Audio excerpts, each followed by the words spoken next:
আগামী রবিবার Chandrakona town substation এলাকায় বিদ্যুৎ পরিষেবা বন্ধ থাকবে। নমস্কার, বিশেষ একটি বুলেটিন নিয়ে আমি মন্দিরা।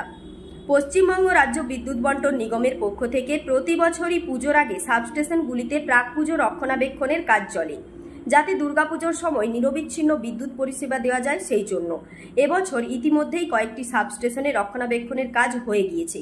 আগামী 15ই সেপ্টেম্বর রবিবার চন্দ্রকোনা টাউন সাবস্টেশনে রক্ষণাবেক্ষণের কাজ শুরু হবে। সেজন্য রবিবার সকাল 9টা থেকে দুপুর 2টা পর্যন্ত ওই সাবস্টেশনের অধীনে বেশ কিছু এলাকায় বিদ্যুৎ পরিষেবা বন্ধ থাকবে বলে বিদ্যুৎ দপ্তর সূত্রে জানানো হয়েছে। যেসব এলাকাগুলিতে বিদ্যুৎ পরিষেবা বন্ধ থাকবে সেগুলি হলো পুরো চন্দ্রকোনা টাউন, মহেশপুর, পলাশচাবড়ি, ঝাগড়া, ভগবন্তপুর, ক্ষুদিরাম মোড়, আমনপুর, আপার পুয়াই, গোলার পাহাড়িমাতা। এই এলাকাগুলিতে ওই দিন প্রায় 5 থেকে 6 ঘন্টা বিদ্যুৎ পরিষেবা বন্ধ থাকবে। বৃহত্তর স্বার্থে সাময়িক অসুবিধার বিষয়টি মেনে নিয়ে বিদ্যুৎ দপ্তরকে সাহায্য করার কথা বলা হয়েছে। তবে দুর্যোগপূর্ণ আবহাওয়া হলে সাবস্টেশনের রক্ষণাবেক্ষণের কাজ করা সম্ভব হবে না। সেক্ষেত্রে তারিখ পরিবর্তন করা হবে। তবে পরে কোন দিন আবার সেই কাজ করা হবে তা আমাদের স্থানীয় সংবাদের ডিজিটাল মিডিয়ার মাধ্যমেই আপনাদেরকে জানিয়ে দেওয়া হবে। ঘাটাল মহকুমার সমস্ত ধরনের খবরের আপডেট পেতে যুক্ত থাকুন স্থানীয় সংবাদের সঙ্গে।